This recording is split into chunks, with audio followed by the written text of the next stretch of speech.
All right, sounds good. Hi, everybody. My name is Evan Barton. I'm the Recruitment and Outreach Specialist for the Doctor of Pharmacy program for both our campus locations. So we have locations in Spokane and Yakima. I'm going to share my screen and do a presentation about applications and admissions to the program. I'm guessing that you all are interested in pharmacy, so I hope that guess is right. So we will. Oh, I'm blanking here on what I'm doing. Hold on, sorry. We will get started now.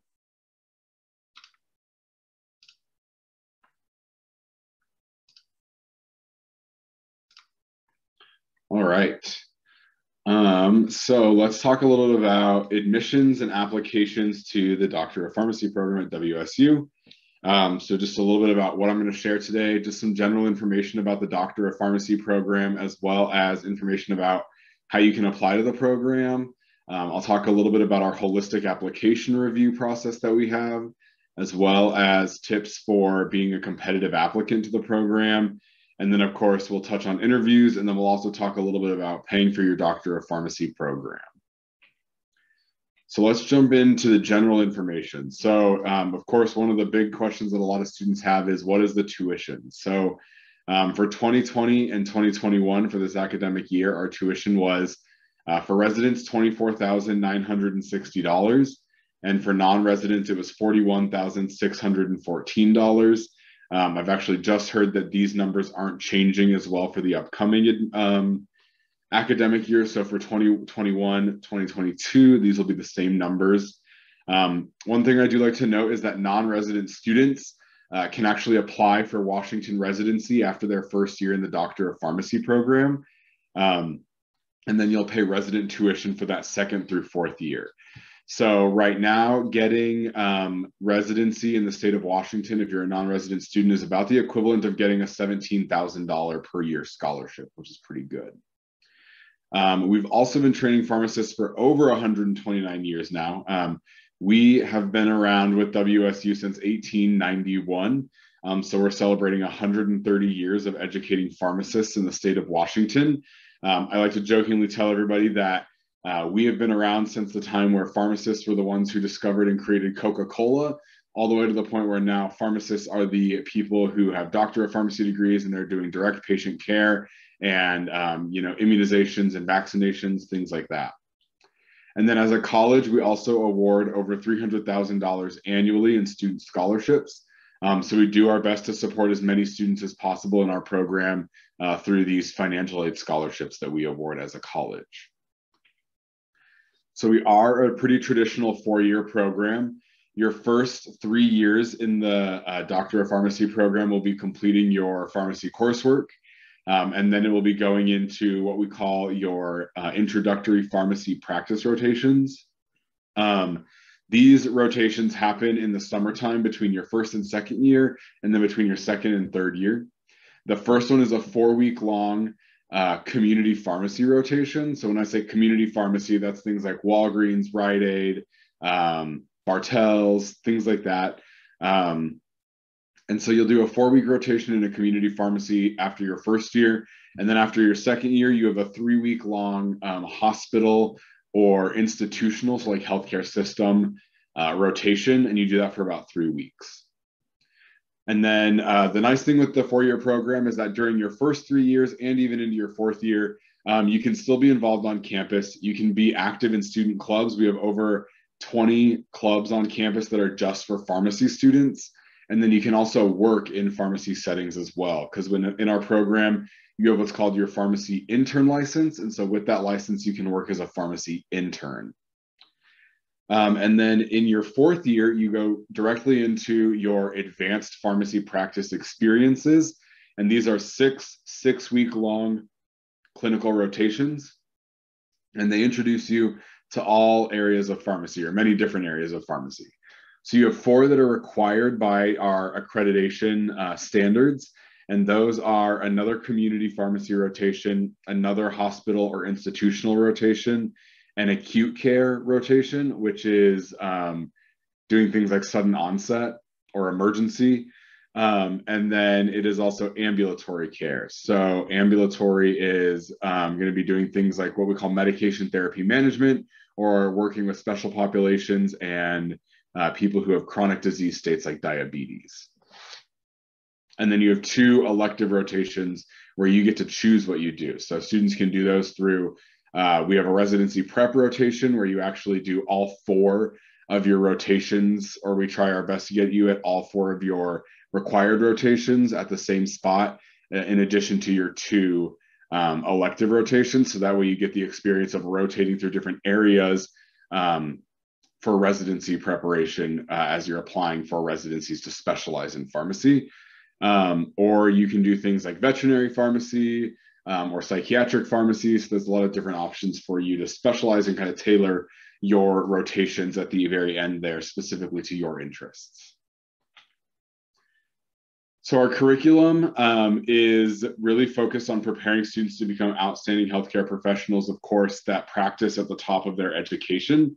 And so the great thing about our program is that we're going to talk about prerequisites as well, but you'll notice that our prereqs might be a little bit more demanding than other programs, in that we require you to have human anatomy and physiology and biochemistry done before you join us at WSU Doctor of Pharmacy. And the reason that is because if you look here, you'll see that in your first year in the program, you move right into pharmacy coursework. So other schools that don't require you to take A&P or biochemistry beforehand often have those courses built into the first semester of the first year. And so you're paying, 2-3 times as much as you normally would to take those classes at a pharmacy school.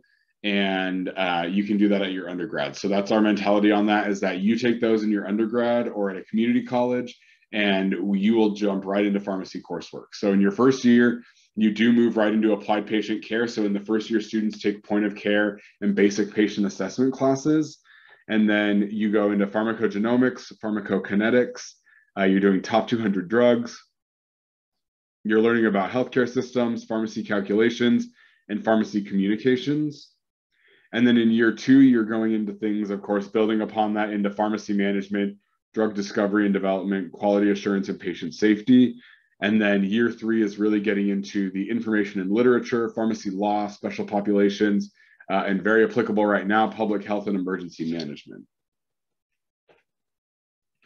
So our teaching and grading model as well might be a little different than what you're used to in your kind of traditional classroom setting. So we have we call it a competency-based education model. So the first piece of this model is our classroom model. So we have an active learning flipped classroom model at WSU Pharmacy. And what that means is that in a traditional lecture style class, you would go to class and your first exposure to your material would be the lecture that your professor is giving. So you're frantically taking notes, trying to get as much information down as possible, so that way you can apply this material on your own to do homework, which would be experiencing the material, and that's helping you learn. So a lot of your time and the majority of your learning comes from you working on homework or doing your own independent studying. In our program, the learning model is a little bit different, or the classroom model is a little bit different. So before class, our students get a supplemental video to watch, or a reading, or they get some kind of information or a case about what's going to be discussed in class. And it is expected that our students will do that reading or watch a video before class starts. And then in class, you're doing very case-based, hands-on, experiential activities based around that information. So your first exposure is what you get on your own. And then in class, for that experiential component of the learning model, where you're actually getting the majority of your knowledge, is in class with a faculty member and your fellow students. So we also use a honors, satisfactory, and fails grading model. We do not grade A through F. And that's also because of this competency-based education model. So we have a competency threshold that is at least 70% or higher on all exams in the program. This is set by your faculty members, though. So an example is that in your pharmacy calculations course, the threshold for competency is 90%, because, of course, we want pharmacists who are able to do their pharmacy calculations because if you can't do your pharmacy calculations and you become a pharmacist, that could be very bad. So the competency threshold is at 90% in that class, as opposed to the minimum that can be applied to any class, which is 70%. And so the satisfactory level is based upon your professor, but again, for the most part, it's anywhere between 70 and 90%. And then if you get below the competency threshold or the satisfactory threshold, you would end up what's being called failed on that exam. If you fail an exam in the program, it is not the end of the world. You can actually retake it and attempt to get that competency level that is set for you to get a satisfactory grade on that test. And I know that that can sound a little scary as well, but I do want to reiterate or let you know that we do have an above the national average 4-year graduation rate, which means that our students are doing better than pharmacy schools across the country at actually being competent and meeting these satisfactory thresholds and graduating on time and becoming pharmacists. The other thing with this teaching and grading model is that it leads to a more supportive community with peers, faculty, and alumni, because you're not competing for a set number of A's, B's, and C's. You are working together and everyone's trying to achieve this competency threshold. So we also offer a couple of research opportunities in dual degrees. So the first research opportunity that we have is the Doctor of Pharmacy elective coursework that we have. So students can kind of get a brief introduction to research through these elective courses. Maybe you just want to, get some of that scientific knowledge and research methods type of education. That's okay, and you can do that through elective courses. We also have the Doctor of Pharmacy with honors degree, which is a 2-year long intensive research project where you are researching different areas within pharmacy, or you're doing specific research in like a wet lab with our Pharmaceutical Sciences and Molecular Medicine program. And so you do 2 years of research, and at the end of your 2 years, you do a poster presentation, and you would graduate with a Doctor of Pharmacy with honors degree. We also have dual degrees, and so the first one that I talk about is the Doctor of Pharmacy and our PhD in Pharmaceutical Sciences. I will be very transparent and let you know that this is a degree for students who really want to go into research or really love research. It is a 7-year program. So you have 4 years of your Doctor of Pharmacy degree and then an additional 3 years of research to finish out your PhD. The nice thing about the PharmD PhD is that it prepares you really well for careers in things like industry, where it's a balance of patient care and of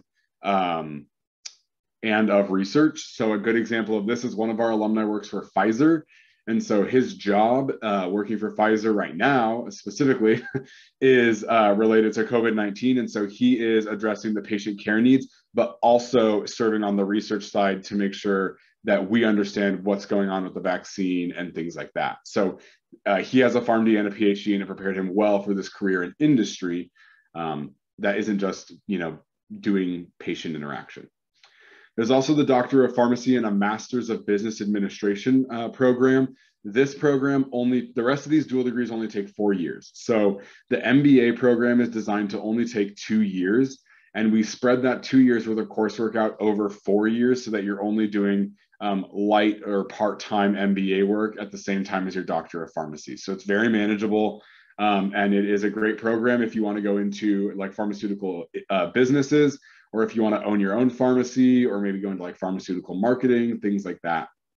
And then we're working on agreements to set up dual degrees with the Doctor of Pharmacy and then a Master's in Engineering and Technology Management. So this would be a great program for students who maybe want to go into like pharmacy or healthcare analytics or informatics. So we have students who do that as well.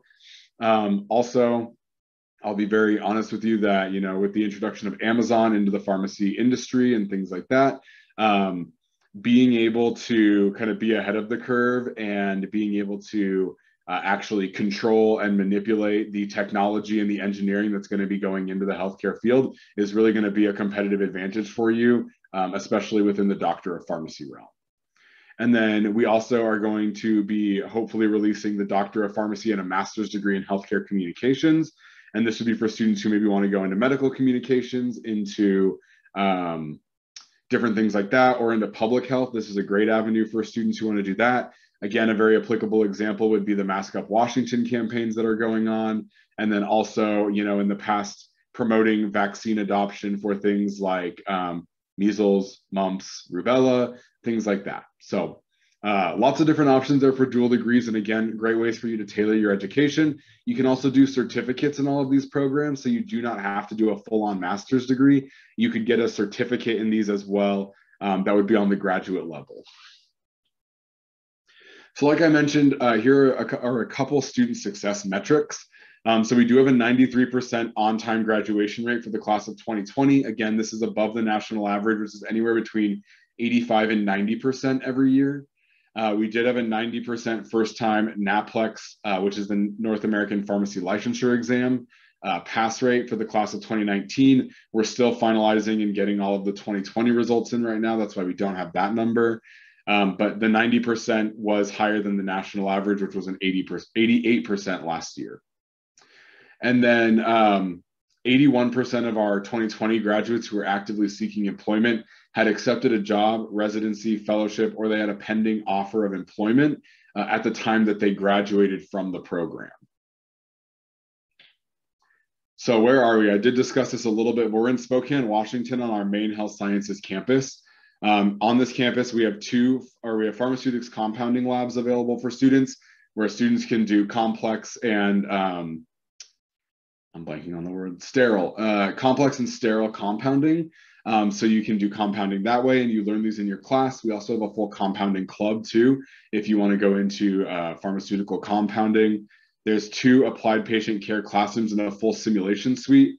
So like I mentioned, students in our program start into applied patient care courses starting in their first year, and you continue to take these courses all the way through the end of your 3rd year, where at the end of your 3rd year, you're running high-level hospital codes in our simulation suite after you've developed all of those skills through the classes before that. Built into those classes before that as well, you actually get a American Pharmacists Association certificate in point of care, and you can also apply to get a certificate in medication therapy management through the American Pharmacists Association. By having both of those, or at least by having the point of care that all students get, our students are actually able to start really volunteering and doing things that are patient care related at the beginning of their 2nd year. So I don't know if you've been keeping up with the news page on our pharmacy website or anything like that, but our 2nd year and up students have been very involved in administering COVID vaccine and COVID tests throughout the state of Washington. And that's our students. So they are not, people who have PharmDs yet or anything. They're our students who are getting real world experience right now as 2nd years, 3rd years, and 4th years. And then we also have dedicated lab space for pharmacy consultation practice as well. So we're also in Yakima, Washington, and this is our Doctor of Pharmacy program extension. Everything that I listed in the Spokane location and that I've talked about previously is exactly the same. You have all of those resources on the Yakima campus and the same curriculum, teaching, and grading model as Spokane. The only difference is that the campus is actually the Pacific Northwest University Doctor of Osteopathic Medicine program. Also on this campus is the WSU nursing program as well. So still opportunities for interprofessional education. The only difference is that there's only about 35 student pharmacists that are admitted to Yakima each year. So it's a much smaller class size. In Spokane, we usually admit about 100 to 135 students per year. The other thing that I like to touch on in Yakima as well is that Yakima has a full set of its own faculty. So it's not like you're going to be teleconferencing into classes or anything like that. We do have faculty for all of the courses that are taught in the program in Yakima, and all of our faculty in Yakima are actually residency trained as well. All right, I'm going to pause and open the floor up for any questions about anything we just talked about. I know that was a lot of information on a Friday afternoon. I get it. I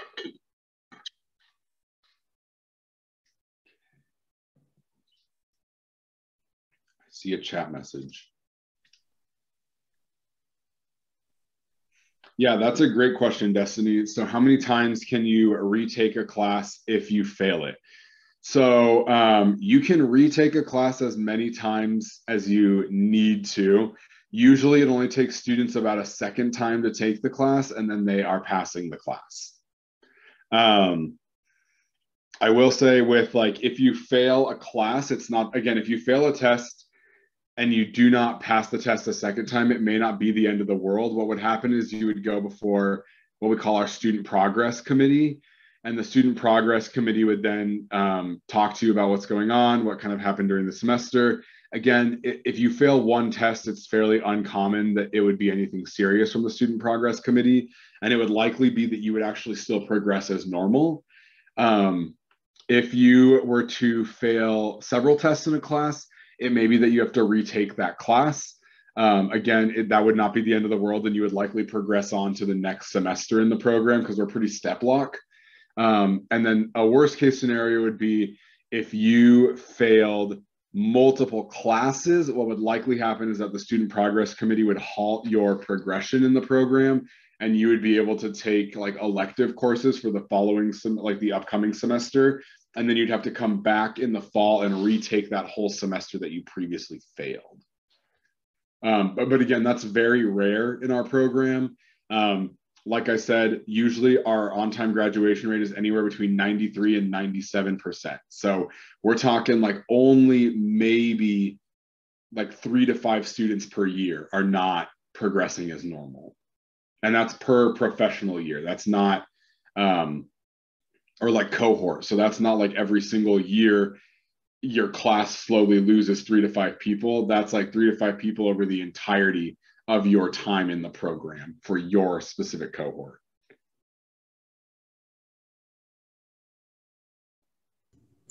A question I have, what is the living situation like on the Spokane and Yakima campus? Yeah, that's a great question. So the Spokane and Yakima campus do not have any on-campus housing options.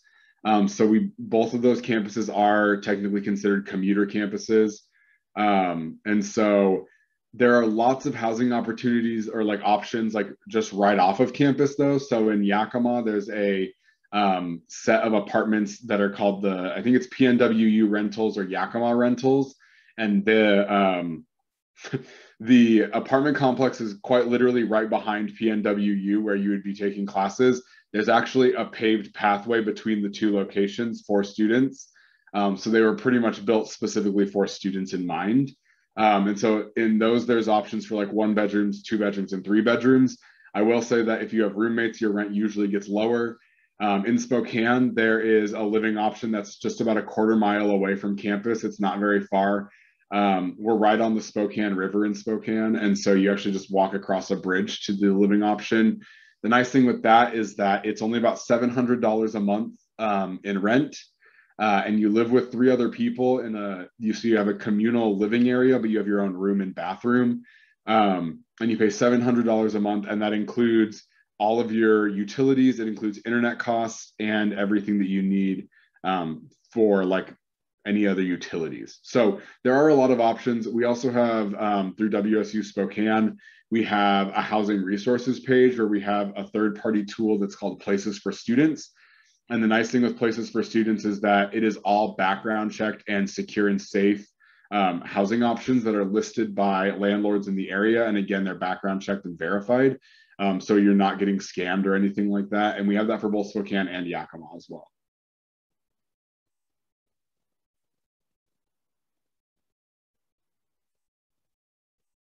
Are there any other questions that I can answer right now about general information or the campuses? Let's say you send in your application and you don't make it in your first time. What would you recommend a student to do if they want to reapply? Yeah, that is a great question. So we're going to talk about holistic application review and competitive applications in just a second as well. But there's a lot of things that could be a factor in that. So some of the things that I would recommend would be verifying with your letters of recommendation that you requested that they were able to highly recommend you. And if they tell you that they were not able to highly recommend you, I would find a new letter of recommendation.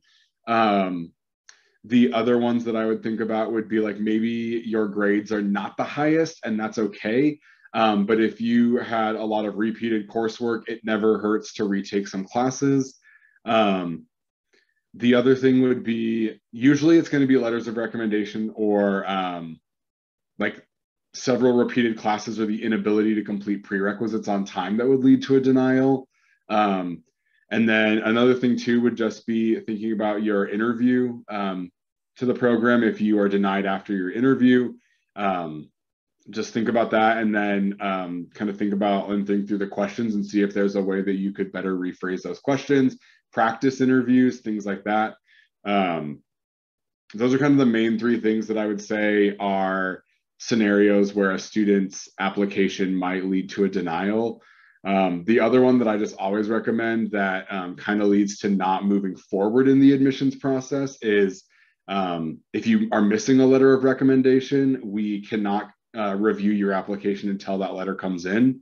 And then if you have below a 2.7 overall GPA, we can still consider you for admission, but you would need to submit a cover letter. And so if you get a request for a cover letter, I recommend that you submit that as soon as possible and not wait on that either, because that just slows down the process.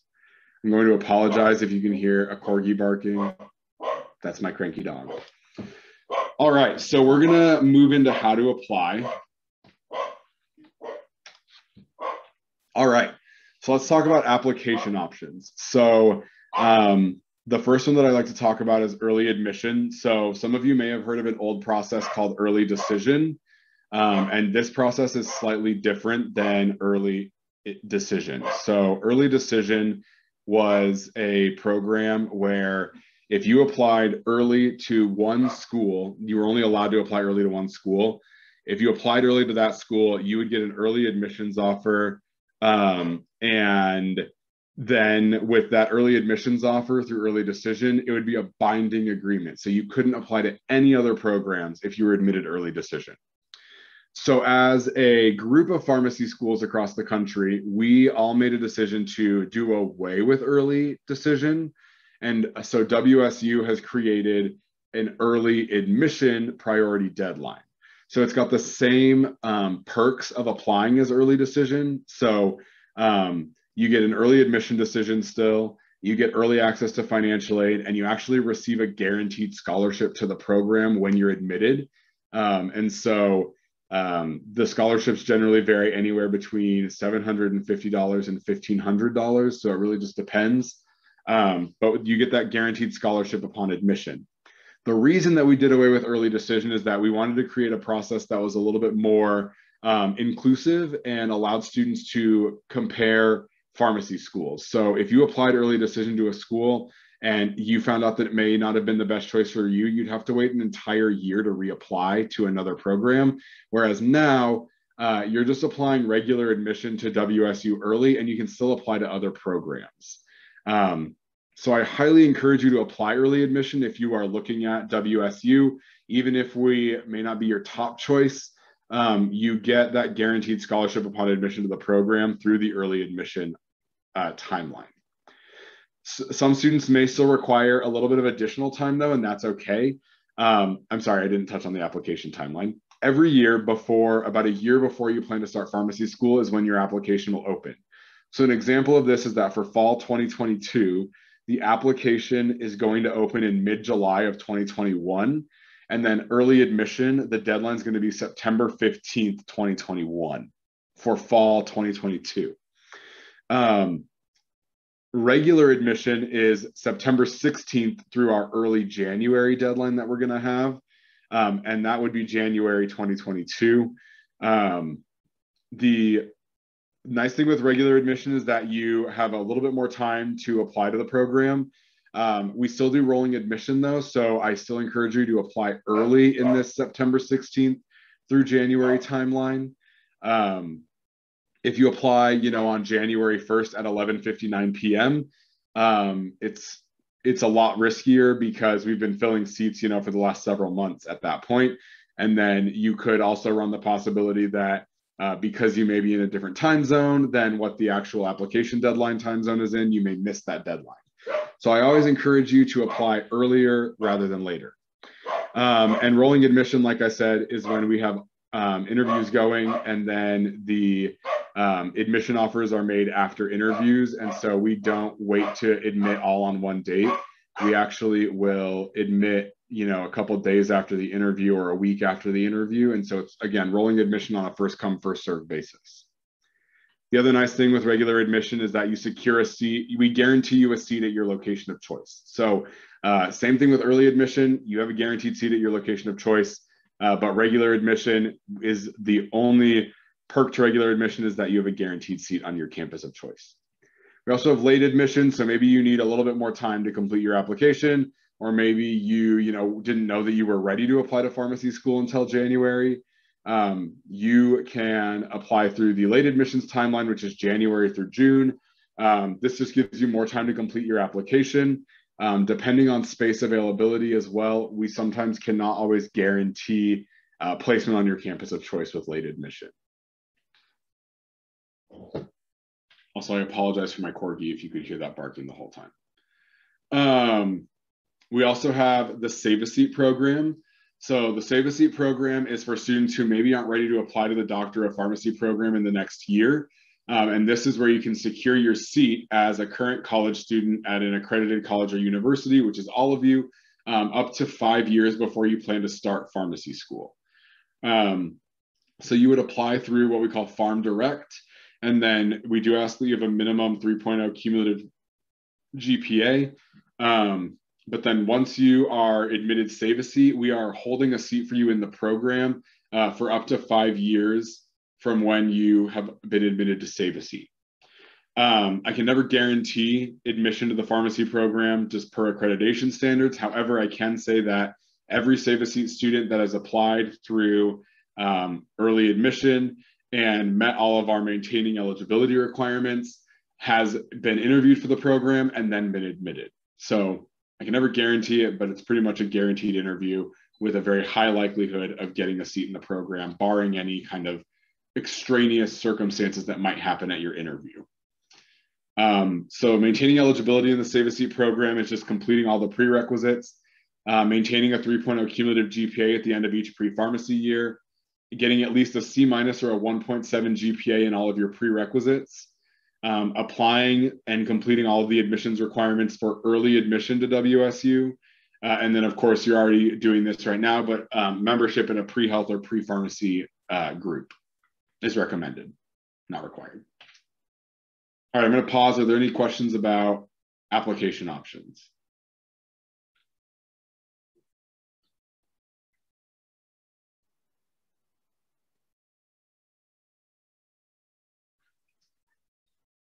All right, I'm going to keep going. I'm going to take a drink really quickly, sorry. Okay, let's keep going. So what is holistic admissions? So holistic admissions, and I know you've already met with the College of Medicine, so they probably talked to you about this as well. Holistic admissions is where we give balanced consideration to experiences, other attributes, and academic metrics. So we're not just making an admission decision based on your GPA and a test score.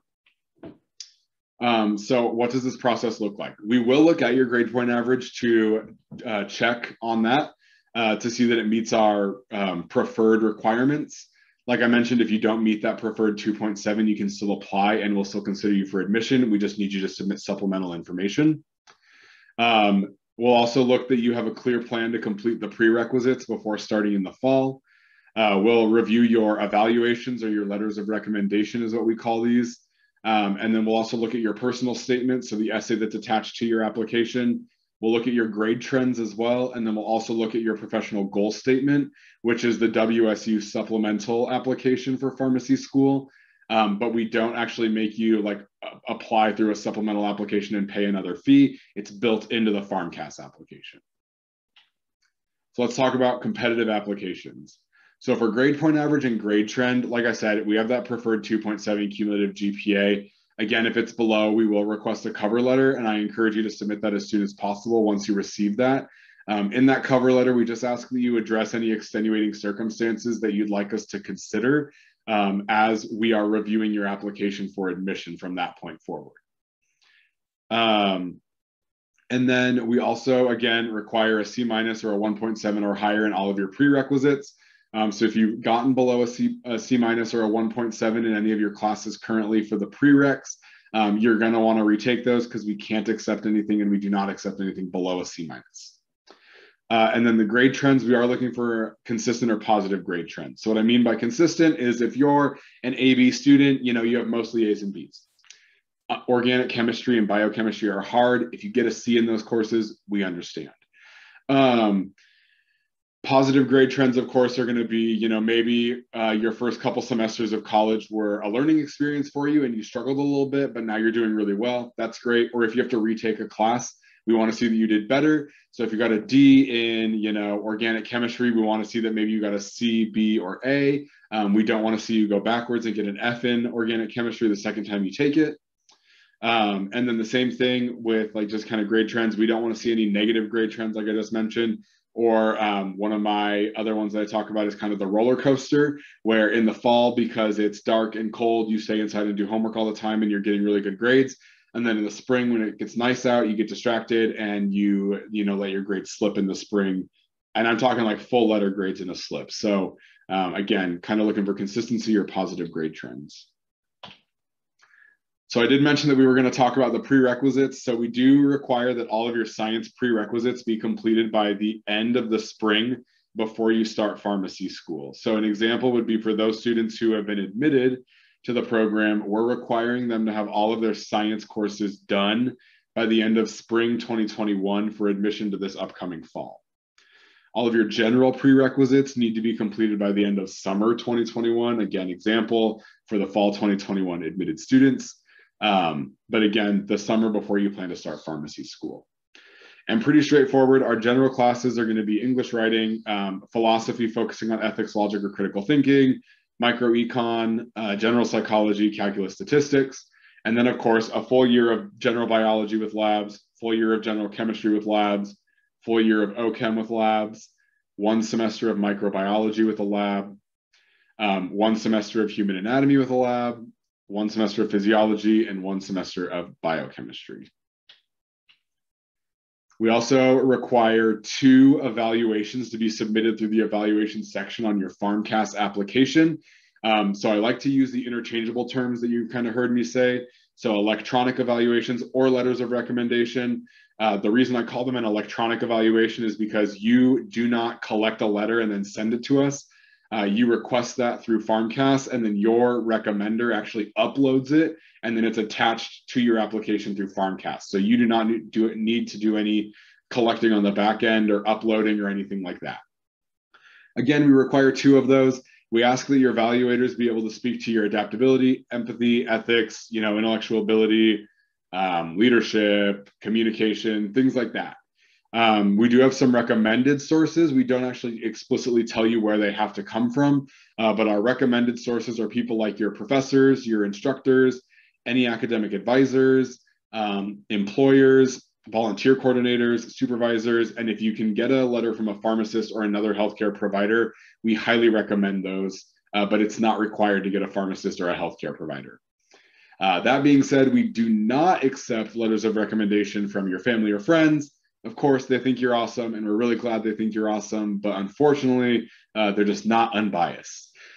We also can't accept letters of recommendation from politicians, fraternity or sorority advisors. I like to put a caveat on this and let you know that if you are in a fraternity or sorority, it just can't be from somebody who is like a student with you. So like if you can't have the president of your fraternity chapter write a letter of recommendation for you, but if you had someone from the national organization write a letter for you, that's a different story. We also can't accept them from personal healthcare providers or high school faculty and advisors.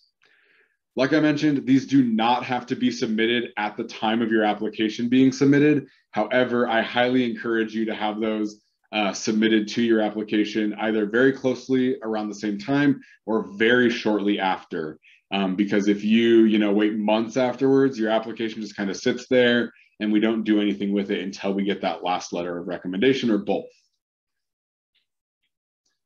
So the personal statement is a non-school specific essay. So this is something that all of the programs that you're applying to are going to be able to see when you apply. So if you apply to multiple schools, it's always awkward for them to read, I want to attend WSU because, and they're not WSU. So keep this non-school specific.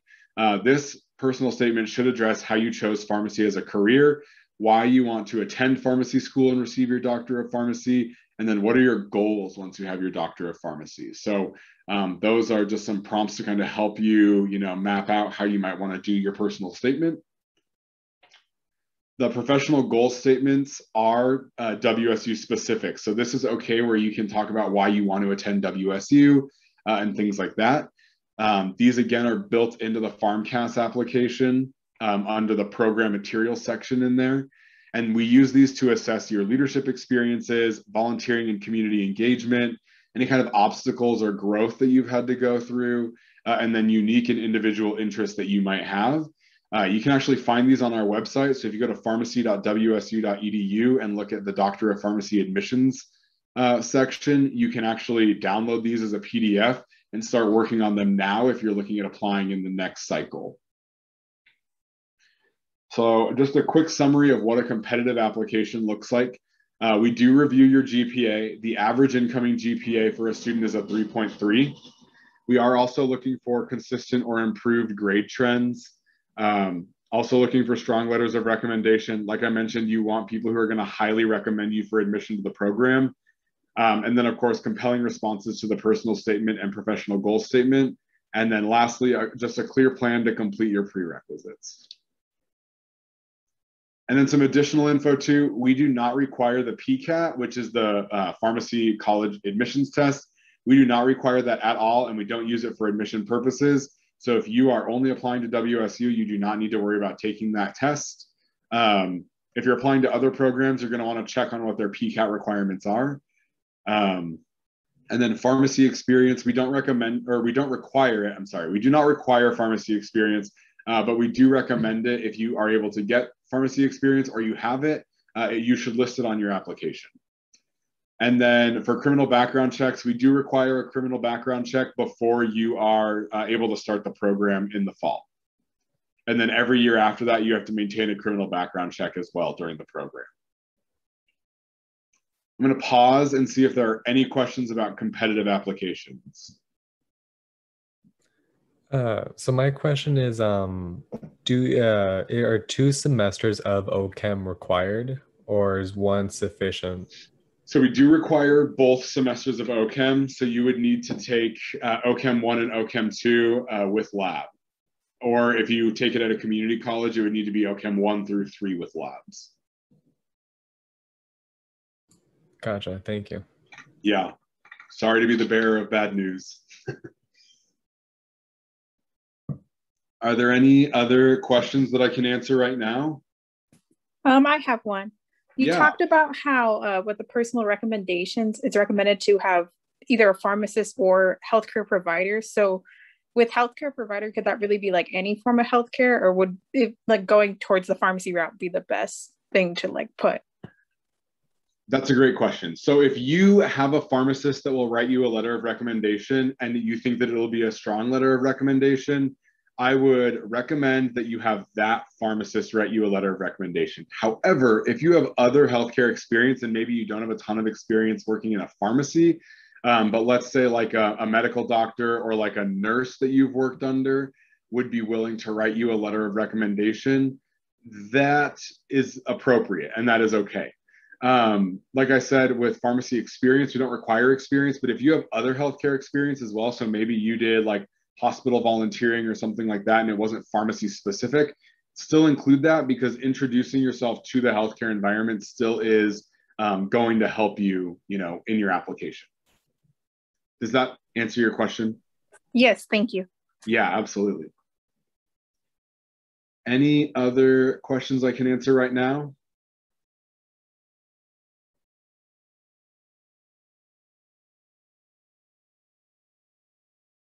Okay, I will keep going. And if I see any other questions pop up or you have any others, please feel free to raise your hand or unmute and just quickly jump in.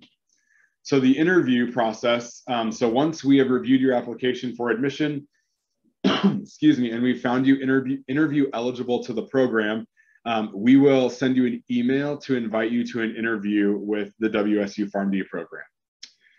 So generally these interviews are conducted on location in either Spokane or Yakima based upon where you preference for your campus that you want to attend.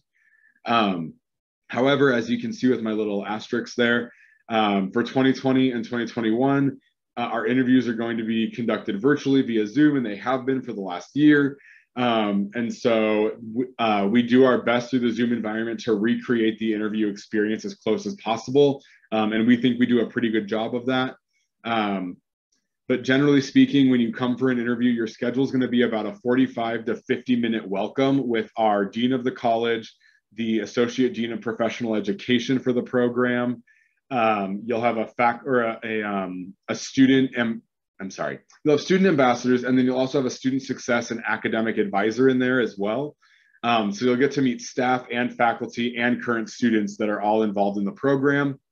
After your welcome, you'll have about a 30-minute interview, and the interview is not like MMI based or anything like that.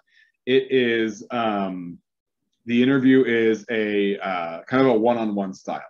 So in that interview, you're going to have a faculty member and a student ambassador, and then they will be asking you questions in like a more formal job interview type of way. And that only takes about 30 minutes. After your interview, then you have a learning space tour where you will get to see the campus buildings, and specifically the buildings that are applicable to the Doctor of Pharmacy program for either campus that you've preferenced. And then for the virtual ones right now, this is a video campus tour. So we will show you videos of the spaces and talk about what goes on in there. After your learning space tour, which again takes about 30 minutes, you'll have a student ambassador question and answer session. So with the student ambassador Q&A, I like to say that there are no adults in that session. Of course, all of our students are adults, but there's no faculty or staff in there. So you as a student can feel free to ask any questions that you have of our students, and they will answer you honestly and truthfully so that you can, of course, get the best feel about if the program is going to be a good fit for you. And then after your student ambassador Q&A, you will have an alumni exit interaction where an alumni will, if it's in person, will either pull you individually and chat with you about next steps and what the kind of after today looks like, and share a little bit about their experience as an alumni. If it's a virtual interview, we have the alumni come in for a question and answer session in the last half hour of the interview. So overall, the interview takes about 3 hours, but you're only really formally interviewing for about 30 minutes of that time. Are there any questions about interviews that I can answer? How long do you think you're going to be doing online interviews? That is a great question. So virtual interviews are scheduled all the way through the end of this admission cycle. Depending on what happens with, vaccination rollouts and timelines and public health orders and things like that, we could potentially bring in students for in-person interviews in the fall of 2021. I can't make any guarantees, and we have not decided yet on what fall 2021 will look like for interviews. But I mean, for the foreseeable future, we're going to be virtual. And honestly, I don't think that we'll ever stop offering a virtual interview, because it just makes it more accessible for students who, can't afford like a plane ticket to Spokane or Yakima or something like that. So we're doing our best to get them back to in person, but that kind of depends on what happens nationally with our vaccines and what our campus environment looks like in the fall as well. Thank you. Yeah. Any other questions I can answer right now?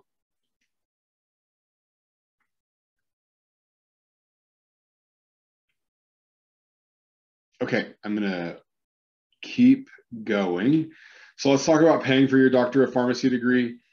So we are a FAFSA eligible school, of course. I'm sure that as WSU students, you all know this or have heard that the FAFSA is available at WSU. So you can get federal financial aid for the Doctor of Pharmacy program. Again, in the spirit of honesty, I'll be very real with you and let you know that most of this is going to be through what's called a health profession student loan. There are not a ton of scholarships and grants available for healthcare programs on the graduate level. So through the FAFSA, you're mostly applying to receive loans that can help you, offset the cost of the program. Scholarships, like I mentioned, we do award over $300,000 annually in student scholarships. Like I mentioned, WSU Pharmacy has a little bit of a different approach to scholarships than maybe some other schools do.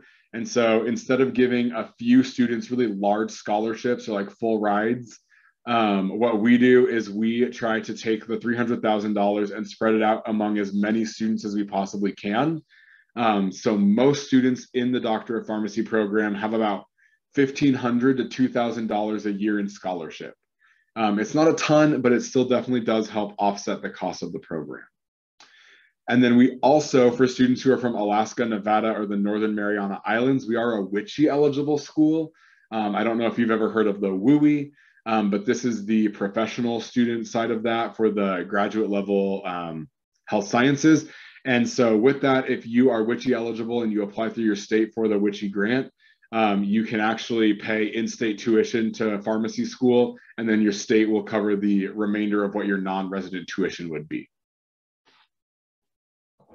Are there any questions about financing your PharmD or paying for the Doctor of Pharmacy program?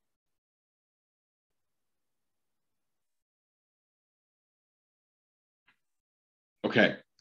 I'm going to open it up for any general questions that you might have, and then also sharing the contact information for our admissions office. Or if you ever need to get a hold of me, you can always email pharmacy.admissions@wsu.edu or give me a call at 509-368-6605. And then I include the Pharmcast information here as well. But if you just go to pharmcast.org, that's where you can go to see what the application looks like and create an account and things like that. If you have any issues with your Pharmcast application from like a technical side, I try my best to figure out what those are, but honestly, Pharmcast is much more well-trained in that than I am. So you can always reach out to them as well at info@pharmcast.org or call them at 617-612-2050. One thing to note is that Pharmcast is on the East Coast. And so their time zone is East Coast time. So for us over here on the West Coast, their offices close at 2 p.m. Are there any general questions that I can answer? Oh, okay, hold on, I see a chat.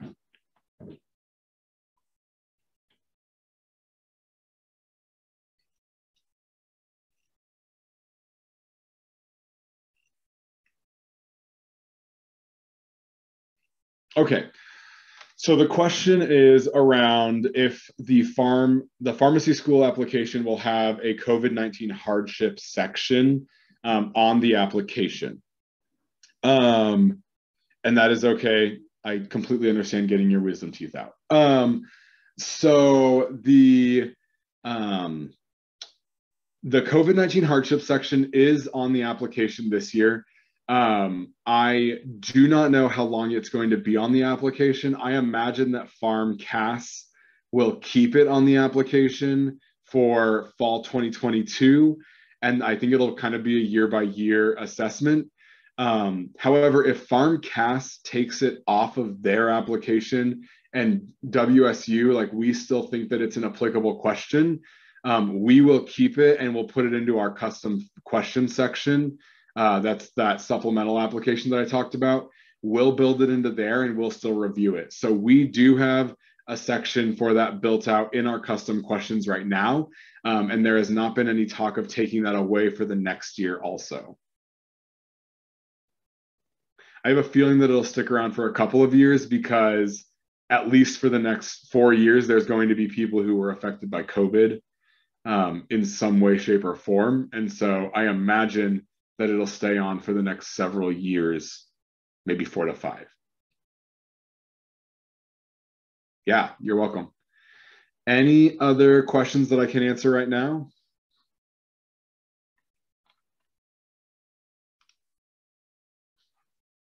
Do you guys hold any like mock interviews for your guys' interviews or anything like that? So we don't currently hold any mock interviews, but it is something that we are looking at trying to start or doing like a virtual open house that would kind of help with that. Right now, if you have been admitted or if you've been offered an interview seat, what I would recommend is think about what you would normally get asked at like a job interview. So things like, you know, what motivates you. There's I'm going to tell you 9 times out of 10, there's usually a question about a hardship that you've had to overcome. And this is my insider information here.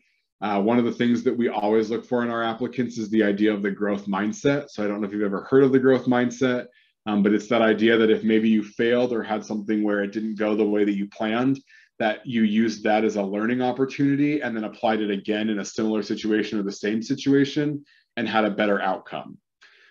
So usually I recommend that if you have anything like that, you come prepared with an example of the growth mindset or an obstacle that you conquered that way.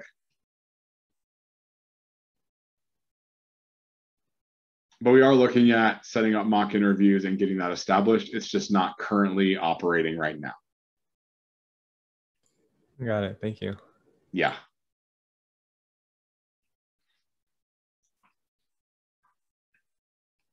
Are there any last minute questions that I can answer? We have a couple more minutes.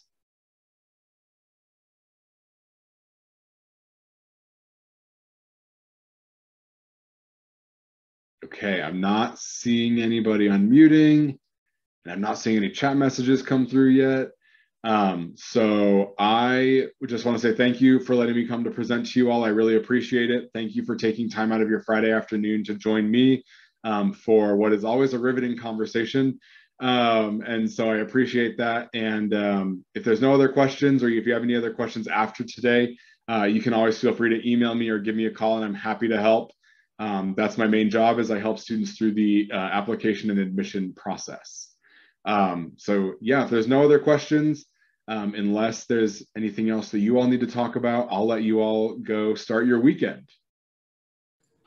Thank you. I really appreciate you coming in. Yeah, thank you for having me. Have a good weekend. You too.